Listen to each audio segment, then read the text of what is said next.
Hello, everybody. Today we have a special guest that we've been building up for a while now, and her name is Kat. And welcome, Kat. Hello, thank you for having me. Absolutely. Kat is an epidemiologist, and I've been working on that. I've been working on saying that fast. I still can't say it. It's fine. And I found you on TikTok, actually, and I was loving your page because what Kat does in a nutshell, if you don't mind me explaining first, Nope. is you debunk, all these people who I've seen everything from anti-vaxxers to just, so any misinformation that somebody is spreading out there, you debunk, and I love it. And you do it in a very tasteful way. And but it's still like kind of a kick in the ass. So I love it so much. But please tell us about you. I really want to know how one gets into epidemiology. Sure. So thanks again so much for having me on. I appreciate it. In just any kind of way that I can share my message with more people is always appreciated. So I really appreciate you guys having me on.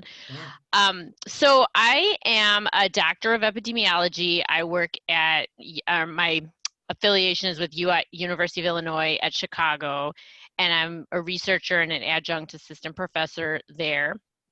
And I got my PhD actually there too, and I just sort of stayed there affiliated with them and just couldn't leave, I guess. I know how that is. Yeah, but so the way I guess became an epidemiologist was my first job kind of outside of my bachelor's degree. I was working at just sort of a lab science job and at a pharmaceutical company, actually, just like doing research, bench research. And then I got into clinical trials from there and sort of really liked the research in people idea versus the laboratory. And so I kind of just went from there and then got a little bit bored with clinical trials because the experimental nature of it. And I really liked the more kind of observational data and people's habits and how that affects their health. I got more into that. So I started to want to go back to school for epidemiology just to kind of figure out how health behaviors kind of impact health. And epidemiology was just of interest to me when I started going back to school in public health because I'm an analytical person. And in the public health sciences, kind of epidemiology is like the science of public health. Okay. There's also like health policy and community health and like people that do a lot of different things in public health, but we're the nerds. So Okay, I like that. Okay, I like that. I kind of found my people. So You're yeah. the coolest looking epidemiologist Oh, for damn Oh, sure. thank you. I don't look very cool right now, but yeah, but yes, thank you. I appreciate that. That's really nice. I definitely don't look typical, that's for sure. Yeah, I love that. We love it. Yeah. But So, my students don't mind me being a okay, little so kooky. that's what I was going to ask you too. Okay, so that's the route that you went. So, how you go into, I guess, a classroom then every day. I was going to ask you prior, is it So like right you're, now I'm actually not teaching this actually entire well, year. I haven't been teaching, which has been fortunate, and that wasn't planned because of the pandemic or anything. I just was taking a year off because I'm doing research, and it's just so happened that I don't have to, which is really kind of nice because they For do have sure. in class. so They're how do you pick, so is it like you're assigned a certain project by somebody, or do you pick whatever you want to So research, it or? depends. It depends on what you're doing and what so if you're a tenure track person, you get your own grants and you do your own projects. And Okay. I'm not a tenure track person, so I just kind of work on whatever, and I do private stuff that's just research like outside the university too, which is kind Okay. of what I'm doing right now. Yeah. Okay, so Cool. it's not like you pick a disease of choice and then like your You whole do. career. Oh, Yeah, you do. And so there's infectious disease epidemiologists and then chronic disease epidemiologists. So okay. there's people that study cancer and heart disease, like pretty much any disease that you want to study. There's epidemiologists studying that disease. Yeah. It gets very specific. Um, when I was in school, my dissertation and my research area and kind of since has been like aging and diseases of the elderly. so that's kind of how I got into working on COVID-19, because of my work on elderly patients and how it just disproportionately affects older people. So Okay. Mhm. that's kind of how I got Oh, into it. that's awesome. I just not just but Joe Rogan had that longevity doctor on. What is his name? I listened to it like 1.5 times. It was a really good one. Oh, But sounds about reversing aging. And yeah, that's awesome. That's a really cool area to be in. yeah. I mean, I like it. It's so, but it also enables me to study kind of a lot of different things. It's almost Yeah. like being an internist or something for medicine, because not that I'm a medical doctor, but I'm just saying, like, it gives me the Yeah. breadth of study, and a lot of what I do is oncology, because there's a Okay. lot of cancer in older Mhm. populations, and so yeah. Well, Yeah. do you find that you want to study something where there aren't a ton of research papers already written on it? I mean, Yeah, you know, I've done a few. So one thing I've studied a lot is prostate cancer, and that is like, you go every day on PubMed and there'll be like, pages and pages of new papers, and it's really hard to keep up. And then I've also studied things like gout, where it's like there's not a lot of epidemiology work. So that was kind of fun, because I could make a really meaningful impact on the literature, the body of literature, because there wasn't, at least when I was working on it, there wasn't a lot of people working on it. okay, but like if you're not in a lab and like looking at something under a microscope, Yeah. how do you not just essentially research the same exact stuff that everybody else has already written the paper on? Yeah. Or yeah, how do you know what's real and what's not? Well, so yeah, I mean, if you're looking at, so you might have an idea, so I'm just making this up, okay, Yeah, for COVID-19, let's say. yeah. Like, you might have an idea, let's do this one that's flying around, like, oh, you know, COVID-19 is only, that it has long-term effects. Like, we're seeing these anecdotal cases of long-term effects in healthy people that got sick. So you might, as an epidemiologist, say, okay, I'm going to look over time at medical charts for these people and look and see, like, over this course of years, how many of these people actually do end up with long-term problems, and what were those long-term problems. So it's sort of, any research kind of comes from what you don't know and what your unanswered questions are, and kind of what the data gaps are in the field that you are studying. And there could be things like, like that, where it's like we just need years to collect the data to get the answer. But there could be things like, oh, let's look and see if all these people who had COVID also had like this gene or this blood type. Like, Okay. then you look backwards in the medical chart. So that could be data that's maybe sitting around and you don't have to wait years to collect it. So there's different kinds of studies you can do, but most of it, when you are thinking of a study, it's mostly like an unmet need, or like a data gap that you want to fill, or just Okay. building onto the literature, like, well, this researcher did this in this population, so I'm going to also do it, but I'm going to do it in this other population. And where evidence gets stronger is when you do similar studies and you get the same answers in different populations. Like, I might do my study in Illinois and you might do your study in Texas, but if we get the same answer from those two different data sources, that's pretty strong evidence. Yeah, for Right. sure. Okay. Okay. And then does the other person who wrote the other paper, then do you collaborate in some way with that data? Is that, I You mean, can. You okay. So can. it's not like, Yeah, all right.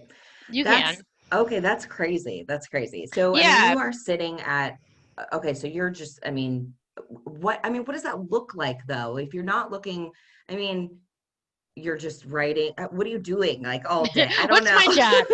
Yeah. Like, what are you What do you doing? do? Literally, what are you So doing? when I'm not teaching, so a lot of my life is teaching, so that's why it's weird that I'm not doing that right now. Yeah. But I do, and it actually, like, teaching's going to look really different also after this COVID-19, because Right.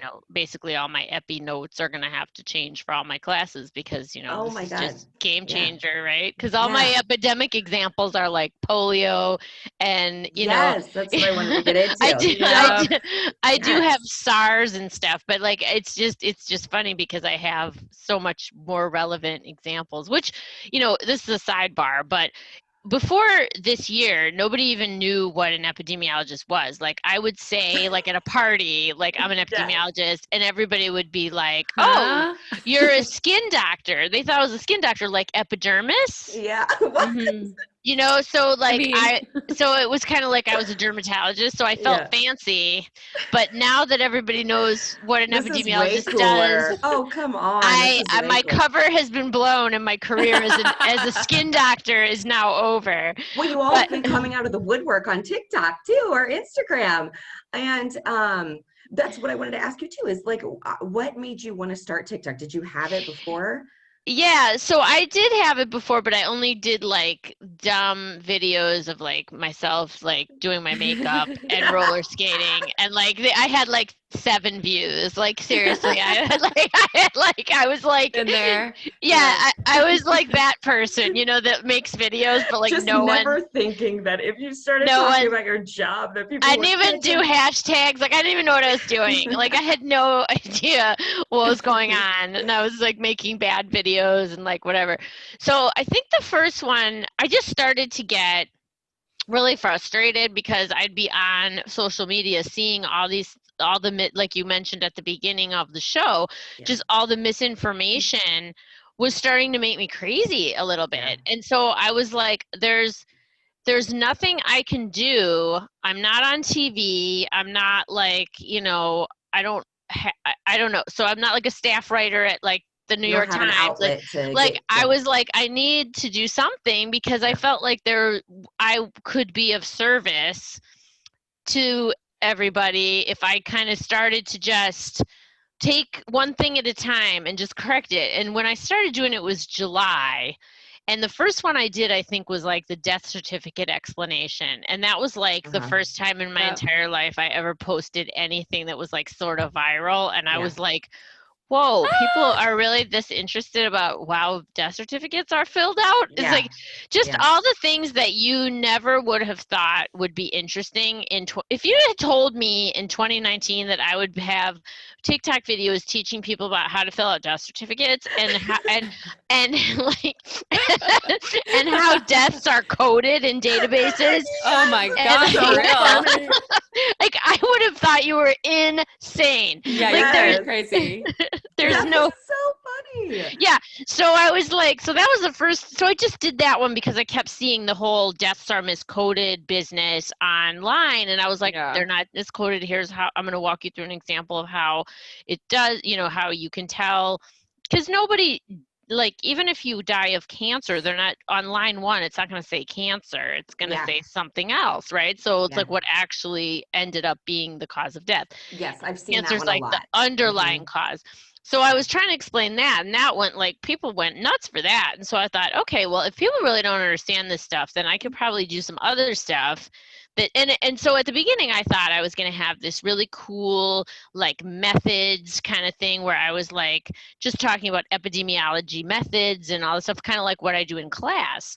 And the needs were not that. They were like the things people needed to know were not like epi methods. They were like, when do I take a test? And how Mhm. long do I quarantine? Like the amount of very basic information about this pandemic that people don't know That they're not getting from their was normal media outlet. terrifying to Yeah. That's me me. though. Yeah. No, but I'm one of those people. it's not your fault. There's been so much like disinformation. So Yeah. that's been the problem is there's like this, I'm probably jumping around too much for No, you it's guys fine. No, topic it's No, fine. wise. it's great. No, But keep going. but there's like this, there's the epidemic itself, which is COVID-19, right? And then there's this co-epidemic like running parallel. It's like this misinformation. And the reason that's a big problem is because people, when they hear the misinformation, like that's a risk factor for more disease and more death. Because when the misinformation is out there saying like COVID's no big deal, it's just a case demic, all the cases are false positives, and people just behave based on that misinformation, or masks don't work, or all this other stuff. So people behave on that instead of on the public health guidelines. And that's where we have a problem with. I couldn't imagine the frustration. I know nothing about this, but I was telling Kristen, some of it is so stupid that you're shocked that people latch onto it. And Yeah. that in itself, that is extremely frustrating. And I couldn't imagine being in a position where you know the answer and you have Well, to read that. It's Yeah. oh Yeah. yeah, aggravating. it does get aggravating, and online, because I'm this like in this public online role, I get a lot of people that want to challenge me, which I don't mind. Mhm. I don't mind being challenged because I'm used to students on the university level, so a lot of students like to challenge, and that's fine. You know, I like discussion, but there's a difference between like challenging and asking questions and like being abusive and Well, they're like, doing you it in a know. classroom setting. They're not doing it for the Exactly. public Yeah. to And latch on Yeah. to. Or there's a And being lot rude of about it. and Yeah. especially on a platform where all these young kids and millennials are that are just going to listen to one thing and then automatically they're going to believe it. And Mhm. that, I mean, how dangerous is the spread of that misinformation? I mean, to young people like that. Yeah, so that's the thing, is it's almost impossible to quantify how much damage it's actually done, and that's the problem. And it's like as soon as we squash one conspiracy theory, like another one pops up. So it's Yeah. just Mhm. been, it's very, it almost sometimes feels like a thankless, you know, or like a, it just feels like it's never ending, because like we had this whole over the summer, it was like the deaths are miscoded and the doctors are charging more. Mm. Then after that one was, after we that one went through, it's like they go in cycles. People get Yeah. sick of one and then they go to another one. And Yes. then we got this whole like only 6% of the deaths are actually COVID, everything else was something else. Yeah. And that one really made me mad, because it was like, you know, some of us that have like some underlying condition might not be planning on dying in 2020, Yeah. right? Yeah. Like people that have like, you know, something like hypertension or something, Right. you could Yeah. live for years, or diabetes, you could live Diabetes. for, but Hmm. you could live for years with diabetes, right? You're Yeah. not going to Mhm. die like as soon as you get diagnosed with diabetes, but according to these people, like if you have anything else, then that means you were going to die anyway, which is just such awful, it's an awful gross way to think, right? As if these I people mean, are Yeah. just disposable, you know, like, I so guess if that, you don't know, you don't know. But I yeah, just, you know, I, and there's nowhere to go. You got to this untapped market. There's nowhere to go for any of this because, like you said, there's nobody following epidemiologists until now. yeah, Yeah. So I want to ask you something real quick that yeah, of when course. you're in class, do you, okay, let me back up. If COVID was scary, if blood came out of our eyes, if we foamed at the mouth, if we had like the contagion, like the movie Contagion, those Yeah, scary like, or like symptoms, Ebola, or yeah. or like polio, yeah, Ugh. Mhm. yeah, these scary smallpox, you know, these scary things happen to us, people would not be leaving their homes.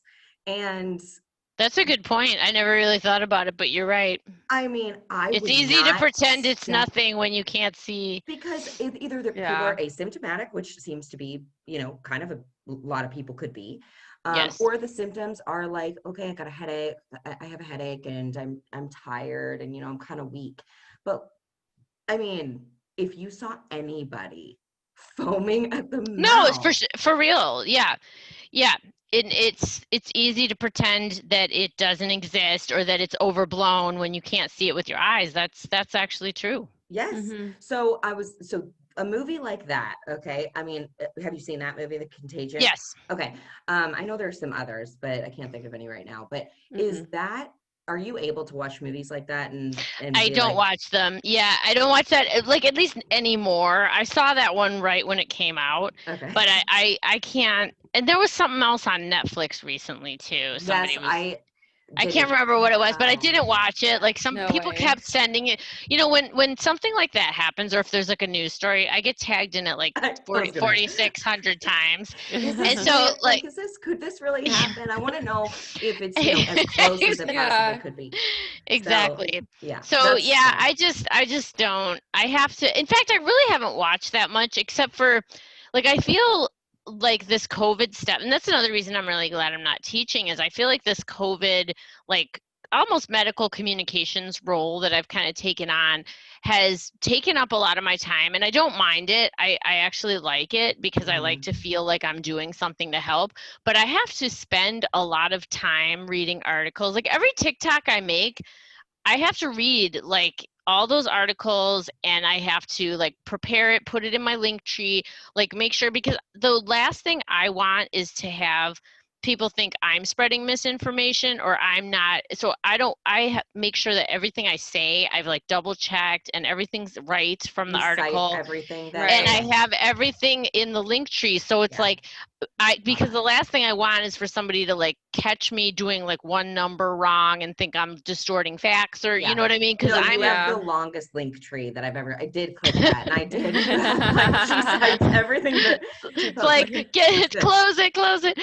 Yeah, but it's like anything you need that I'm saying is up there, because it's like, well, first of all, you know, I get that from my academia. Yeah. It's like instilled in me to cite everything. Mhm. But for me, so basically the bottom line is this takes me a fair bit of time to prepare for all of these TikToks, even though they're just 1 minute and it sounds like I'm just talking. Yeah. Like, it really does take me a long time to prepare them, because especially ones with data, I need to really make sure I'm using the right sources, the most up-to-date version of whatever I'm looking at, and it takes a while. So I don't really watch much TV. I've been like watching, you know, the news and just, you know. How do you watch that though? That's even more frustrating. I know. can't watch the news. People. Yeah, I don't trust any of it. I do watch the news. I watch the news. I don't watch like Fox or like, you know. Okay. Yeah. But you know, I'll watch like MSNBC. I just like to see, for me, it's almost like research. I like to see what stories hit the news, because I look at the literature and then I look at certain other sources, like, you know, I have some newspapers that give me alerts, and then it's fun for me to see like what of the literature hits the mainstream media and like how they represent it. Yes. If that makes Oh my sense. God. I wouldn't have Yeah. even thought of that. Yeah. So it's kind of funny because you'll see like something will get sensationalized, and it's maybe like the for example, here's a perfect example, like that blood type study that was like about a month ago. Everyone's like, oh, everybody with type whatever blood is yeah. more, you know, Ugh. it's Can't like a get it. more, yeah, you know what I mean? Yeah. And so then I was like, by the time I had seen that, I had already read the paper, and I dismissed it out of pocket because the paper didn't really show very much. There was a little increase, but it wasn't anything to write home about. Like, I wouldn't present it until I had more information. But the news channels, like, that's like a sexy story, right? Yeah. This kind of blood type might be linked to severe COVID, news at 11, you And know, then like. great. And then Like, all the old people are just like running wild. yeah, so, but it's like those kind of things so that's what I like to watch it for, because it's just funny to see what gets picked up of the research, that, because I get I get the literature alerts, like from like, you know, I've subscribed to different keywords on like PubMed, so when new papers come up, I read them. Oh my God, you're just living in this horrible stress ball right now. I just couldn't even imagine. It is, and it was funny because I was talking to, I don't know what other creators you follow on TikTok, but some of my little group on there that I interact with. So Christina NP, yeah, so she's great. Christine 7A's NP, she's great. And Dr. Eric B. Yes, he's another one. Yeah. So, and that sassy NP. So we there's a bunch of us, and we all are kind of talking about how we're really excited when we don't have to be online every single day, like rigorously debunking nonsense, because this isn't kind of cool. This isn't it is fun. It's almost like we're like the Guardians of the Galaxy or something. Exactly. Yes. You're like the nerd Guardians of the Galaxy. I love that. And you know what? There's not an end after. I don't feel like once this whole thing kind of dies down in a year from now or whatever, that you guys will die down. I feel like you could get into more creative types of spaces. And I mean, in your class, I feel like, okay, you're going to go back, you're going to talk about COVID, you have all this to talk about. I know, and now it's like funny, my students will probably be like, I know her from TikTok, right? That's the reason. That's cool. Yeah. Oh, come on. That is awesome. Dr. Kat's my teacher. That is what does your kid think about that? Yeah. Well, I don't know. He's like, shut up. He refuses to be a feature on my channel. Okay. Oh, what? You're so cool. No, he does not. Mom is Kristen, I do not think he agrees with that. He will see it one day, I'm sure. Yeah, but yeah. I think that even but being in your class, I would still want to learn about the scary polio or whatever ones we're talking about, you know, Yeah. dysentery or whatever, Yes. the scary ones Yeah. from the past that aren't coming back. Are you still going to keep teaching about those? Oh yeah, definitely. Okay. Because those are like I mean, those lessons are like the old standards we've been teaching for years. Yeah, yeah. Right. Some But of yeah, those are just wicked. I like that's what I'm saying. If for sure. any of that, isn't it smallpox where you get the big like boil, like the scary like Yeah. wounds all over you? I mean, that just scares the shit out of me. I follow Dr. Lindsay. It's her, shit, what is her name? She studies those like, you know, scary past diseases and like the where plastic surgery started, and she posts all this scary shit. And I see like how it used to, I can't even imagine that was somebody, they didn't know any better, but that people actually lived through some of this scary shit. I just can't even. I mean, but you know what's No. crazy is that we're living through it now. And it's funny because this is going to be in all the history books. Epidemiology teachers 200 years from now are going to be talking about this. And that's what's really fascinating and frustrating, because since we're living through this pandemic, like people aren't used to, you know, epidemiology or the measures we use, or the fact that we have incomplete data and imperfect data because we're living through this now and collecting data as we go.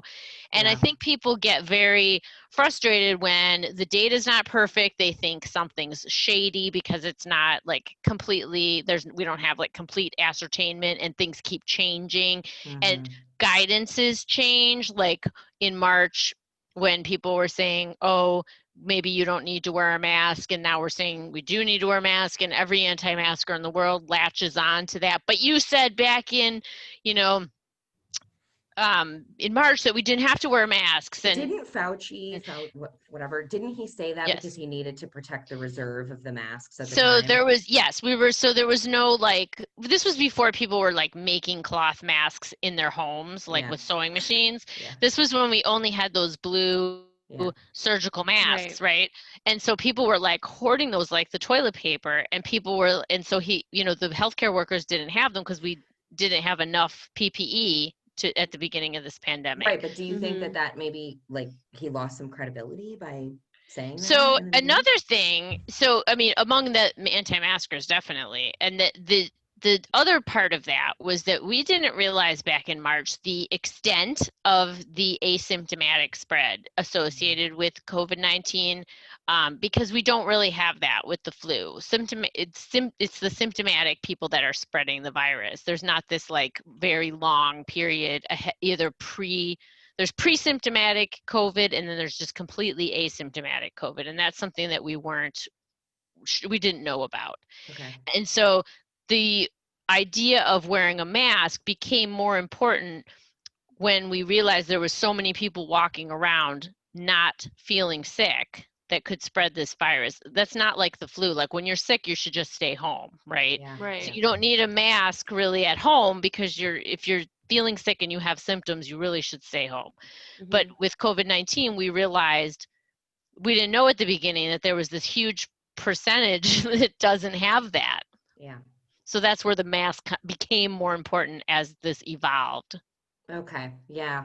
I mean, yeah, those anti people, just like what you said, the Yeah, latch they'll onto latch on whatever. to any cherry-picked information. Like even that 6% thing that we were talking about before, that table is huge. The provisional Yeah. death table is huge. That's one line of the table. That's huge table, but they ignore the entire table unless it's that one number that they want. You know, it's Of like, course. Yeah. it's just it's definitely frustrating. See, look, I told you. I told you. Yeah. Yeah.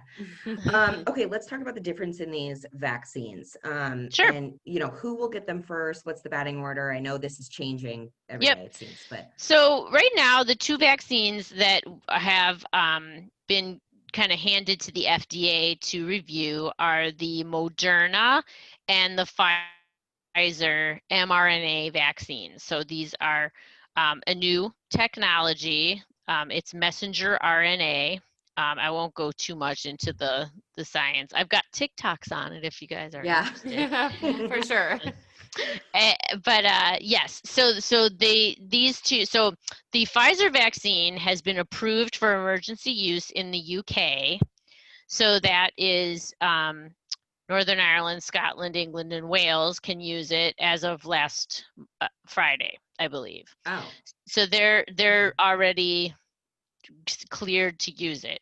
We are having in the US, our FDA is having a meeting to review the data on the 10th for the Pfizer vaccine and the 17th for the Moderna vaccine. Mm-hmm. So we will probably get the emergency use authorizations then, and we can start vaccinating healthcare workers. They're going to be the first tier thereafter.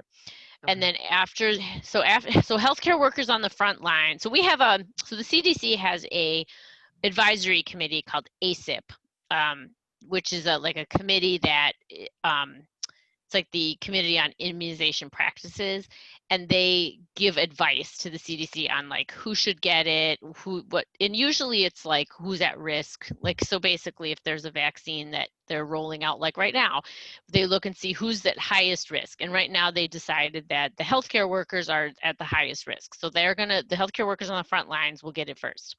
Second will be people who reside in long-term care facilities because they're at high risk of severe outcomes. Okay. Mm-hmm. And also they're a congregate living scenario. And you guys have heard the kind of nightmare stories we had at the beginning of the pandemic with nursing homes. Sure. Yeah. So, and also, it's going to be nice when people can go visit them again, right? Mm-hmm. So that's going to be good. Yeah. So I did think there was like some talk of, is it going to be the elderly or should you give it to the people that are still wandering the streets and kind of So I don't think we've gotten clear guidance on what the third tier is going to be. So I think I've heard essential workers is going to be third, but elderly people or people with like conditions that, like cancer and stuff. I'm not really sure how that's going to roll out. I don't think anybody's gotten any more information. What are your thoughts on them doing things like you have to get the vaccination in order to like go to a concert and things like that? So I've seen that from like Ticketmaster. I saw that. Yeah. Well, personally myself, I would feel more comfortable knowing that was in place. Now, I know everybody doesn't agree with that. But since I'm going to qualify this by saying I am a public health scientist. So I feel like if you don't want to participate in public health, then being in public is kind of a problem. So, I feel the same way about masks. If you are one of those people that claims you can't wear a mask, then you shouldn't be out in public because this is a public health mitigation. And right now, and it won't be forever, but right now it's important. And so it is controversial. People think it's their personal freedoms, and they can still choose not to have it. I mean, you can still choose. I don't think the federal government would ever mandate the vaccine. How could they? I don't think they would, but your work might, and your school might, and Ticketmaster might. So it's going to be, I think, like, I know my work has already said that they aren't going to, but that there will be, not the university, but like this other place that I do research is going to, they said they will not. I think the university will. But they've already said they're not going to do it for their employees. And I was like, Oh. Yeah. Do you plan on getting it, obviously? Yeah, I'm going to get it. But I won't be getting it till I'll probably be like one of the last people. Right, that will me too. Yeah. Like when it rolls all the way out. And my mom is like, she's like 75 and she has asthma, and she's like, oh, I think I'll pass mine until at the very end. And I'm like, no, you're getting it. Like, Come on, Mom. But she's trying to be nice, like, oh, someone else can have mine. I'm like, I was like, no, you need it. Like that's why they want to keep pumping these out. Trust me, they want to keep. Well, and that's another thing. Everybody's all scared. Like, I don't want mine. I'll let other people get it first, and that's fine because we don't have enough doses for everybody to get it at first anyway. And I mean, people are scared about what could come, like with any new vaccine, what could come. That's where my mind goes. Yeah. So that's, I mean, so the important thing to know about that is that they have, the two clinical trials have like 50,000 people between them. So it's a big number of people that have taken the vaccine. There is a like post-vaccine kind of immune response in like 10 to 15% of the people, and it was kind of like headache, nausea, injection site reaction, so like pain at the injection site where the shot was, headache, those kind of things. For some of them could be significant, and there was some reactions that were like a day and a half of feeling kind of crummy. You get So that when you get the flu shot. I was about to say, So that's what happens to me. Yeah. right, it's like an immunogenic reaction, and it happens in some people that get the flu shot also. Yeah, Mhm. I don't get that, but I know I don't get that that either. other people do, and Yeah. that's what it is. And you know, they're trying to make sure people know that that's a possibility with these vaccines, because they don't, so there's 2 shots to the vaccine. One is on day 1, and then you need to come back like day 21 or 28, depending on which product you get. I can't remember what company is what, but each vaccine has a different timeline for I follow-up. think you mentioned in one of your videos that Johnson & Johnson was the one that only had the Yeah, one. so Johnson & Johnson, I'm not even talking about them because they're not Oh, even okay. on the horizon of Okay, getting good, okay. approved, but right now. But yes, they're the only one that has 1 shot. The other ones all have 2. So you need to get both shots. So people are worried that people are going to have these like unpleasant side effects and then not go go back. and get their second Oh, shot. God. You know what I mean? Yeah, So we're yeah. trying Totally. to make sure that people understand that it is a possibility of having these kind of reactions like Kristen was talking about, like a kind of a flu-like syndrome for like a Mhm. day, and then that's it. But that's only in 10 to 15% of the participants in the study. So that's short term. Now, one thing to know too is that most vaccines like this vaccine doesn't stay in your body. It like the mRNA dissolves and kind of goes away, and it just kind of teaches your body how to make these spike proteins. So the adverse events that are kind of related to the vaccine will probably be the same things, like we'll probably won't see anything common in long-term studies.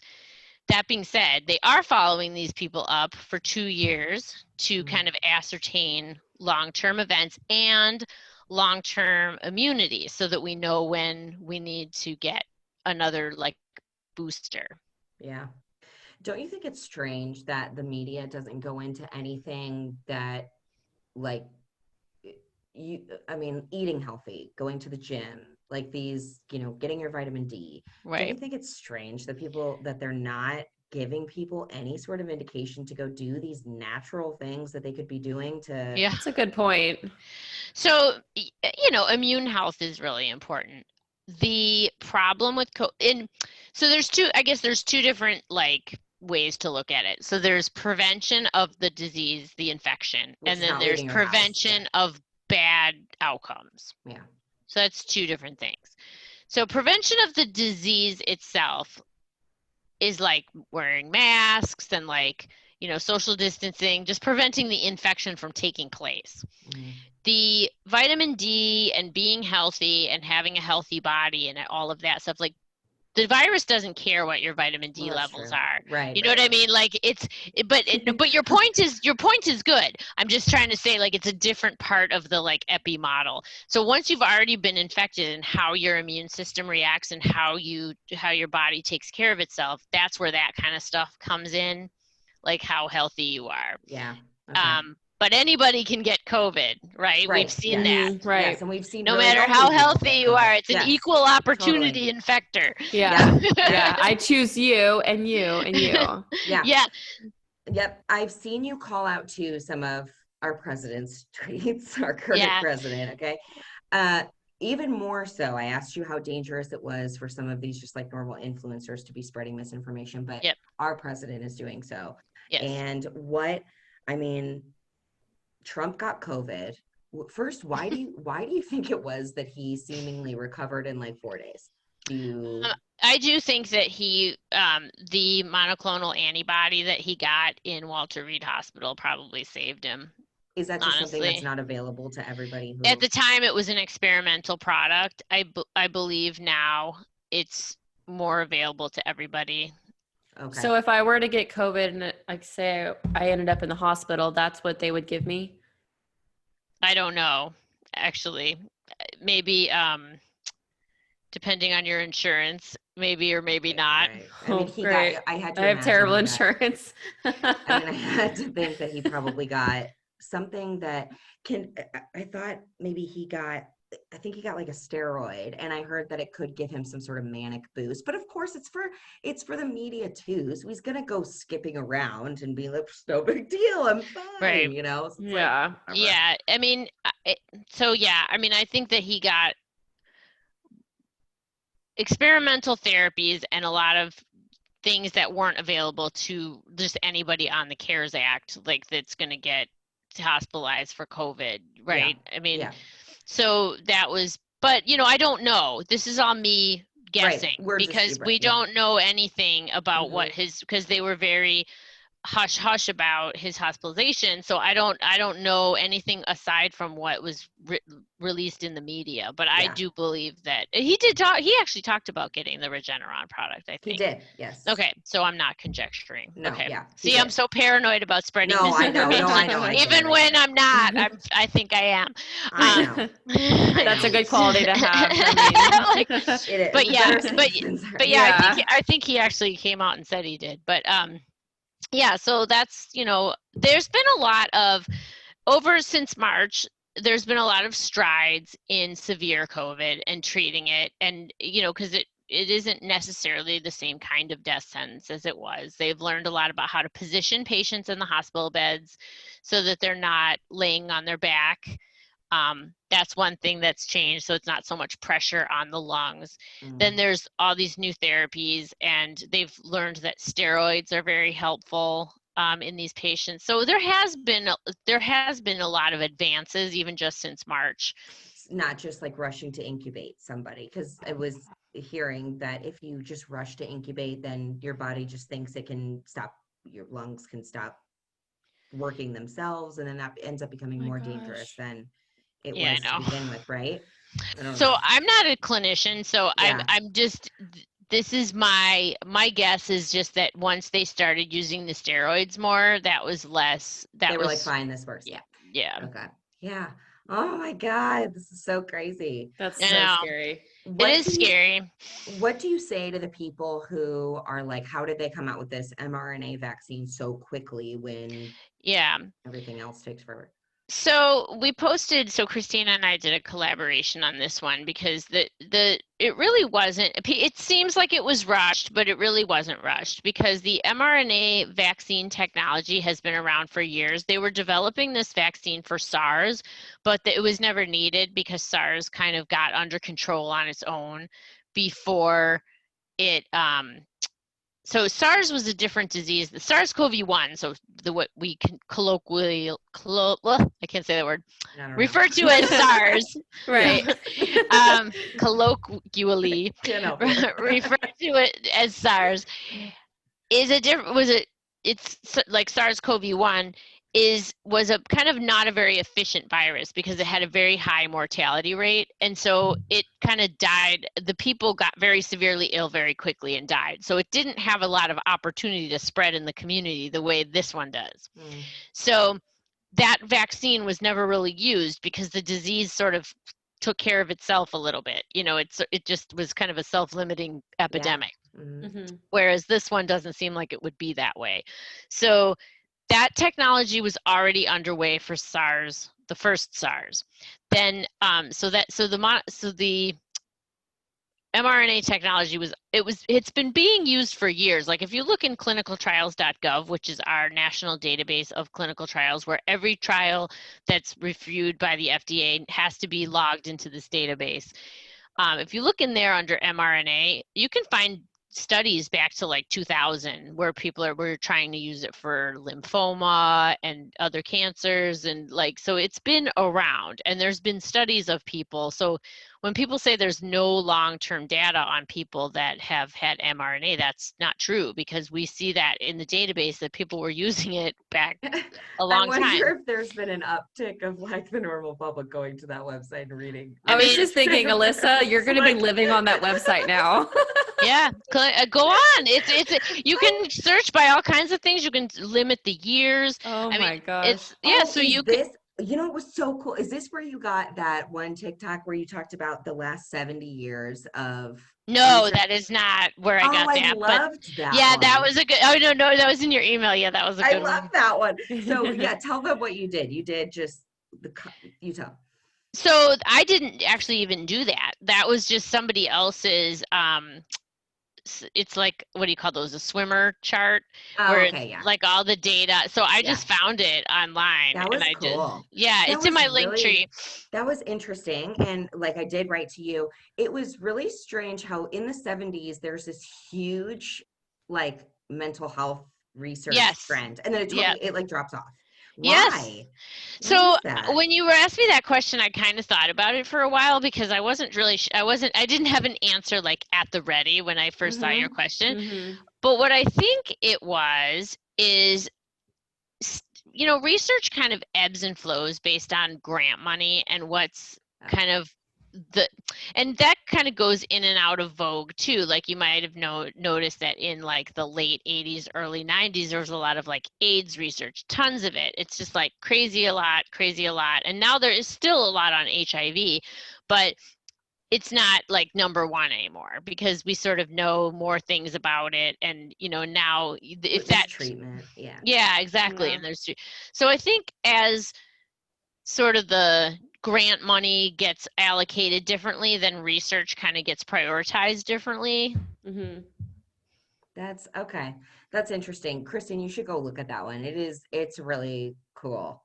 And Yeah. then you can see like where like breast cancer like made a, I mean, it's neat to see. Yeah, it's almost like a proxy for like what's going on, at least with Right. infectious disease. Like you can see like where different infectious diseases become important at different times. Like there's a lot with Except like mental health is always stagnant and it's yeah, mental always health is, there. yes, definitely. I wonder if it's because in the 70s, that's when like, therapy started in the US anyway, started to be more prevalent, because That makes sense. all Yeah. in all those old Woody Allen movies, they talk about going to their analysts and stuff. And Yeah. that was like a new cool New York thing, like.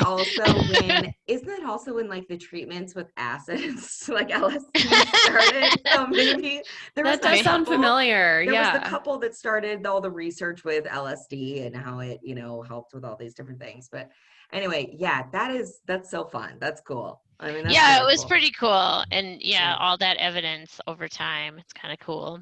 Kristen, do you have anything else that you want to ask? Kristen is I'm a little scaredy cat and scared of a lot of well, things. I have my days. Like today, actually, it's funny that we're talking to you today because I had the worst anxiety today about Oh about the whole pandemic thing. Like I don't get so bad where I'm crying or in the fetal position or something, but I do know people who get that way. But mine's just in my head and I can normally talk myself out of it, but um and I was like, we're going to be talking to this really smart woman tonight and Oh, hon. I'm just going to be quiet and because I'm Oh, you're and so No. then I start funny. freaking out and And thinking now that you're like on with me and you realize that was all I for told nothing. like no, well, and I'm like, I'm knowledge not is going to ever want to leave the house. I'm going to have to quit my job. I'm not leaving. no, My because son can't go to school. the You know worst what? stuff you're Can hearing I is on tell you the news. can I tell you a secret? I also have really bad anxiety. Really? Hmm. How do Yep. you And get I through do, the and I day? also have really bad anxiety about the pandemic too. And I do have times when I'm crying. I just don't film those times. Right. Um, but yeah, I mean, you're definitely not alone. I have had anxiety my entire life, and I have just I'm better about speaking in public now because I do it in front of the class and I do it in Mm-hmm. work and Yeah. in science kind of communicating results is like I had to get to the point where I was able to do it and not be upset doing Mm-hmm. it and like freaking out. But I still have anxiety about stuff. Like every time I post a TikTok, I get anxious about like I was talking about like the data being wrong or something being Uh-huh. Oh, completely I could see that. that I Yeah. misunderstood I would do the something. same thing. And then I'm going to get canceled in the science community for saying something bad. Please, no. But you're going to get an award for everything that you're doing. No, it is, what you're doing is amazing. It really is amazing. It really is. I mean, the fact that you're in this small group of people that's able to get this younger, age group that would never be interested in to engage is. So that's also make me feel comfortable too. Like, I actually trust you. Yeah, oh, that's good. That makes me happy that people, because there's this the reason that I wanted to do it, like I was saying, is just there's this big chasm of information between the scientific literature and like a normal person sitting in their house, right? So you're not going to go and read Clinical Infectious Diseases Journal, but then, you have the mainstream media, which we said kind of filters out the sensationalized versions of things. So it's like, I feel like I don't know how other scientists are viewing what I'm doing. They might think it's silly, but I feel like if I put a message out on TikTok that's a minute long that, says relevant information that's real data, that can get to, hundreds of thousands of people that wouldn't otherwise read the scientific literature. Right. Yeah, exactly. I don't think you have a huge amount of those scientists that are on TikTok, first of all. So I don't know if you have to worry so much about that. But also, I think they would appreciate anything that isn't media-based right now. And I do think that the general public is starting to understand, even more so than they should have before, that the media is really not the place to go to for, the absolute 100% opinions. And it's been what's been problematic more than the news. Like, the news is actually it's not really wrong. I mean, I'm not talking about like Fox and stuff. I mean, like MSNBC. It's not really tying politics into it. But the problem is the Facebook blogs and the posts that are the links and like all these headlines on social media. That's been the problem. And these memes where people like cherry pick numbers and put them in this official looking like infographic, and it's like those have been the problem this entire time, way more than the news. Oh my God. You're amazing. You're you guys are amazing. We have been so interested in this. We're so glad that you came on and agreed. Of course. Thank you so much. Thank you so much. Thank you. And thanks for tell everybody where to find you first. Oh, yes. So I'm on TikTok at Epidemiologist Cat, and on Instagram with the same name, Epidemiologist Cat. Okay, perfect. Go give. Can I call you Dr. Cat? You're doctor. Yes, Dr. Katrine Wallace. Okay. I love it. Allah has a nice ring to it. Yes. Go give the doctor a follow and show her some love and appreciation, and go get some of your facts there, and don't be stooped by some of these fucking idiots online. All right. Wear your mask. Wear your mask. Yes. Wear your masks. Yes. Even after the vaccine, wear the mask. Exactly. For a little while. Yes. Okay. Bye, everyone. Thank you.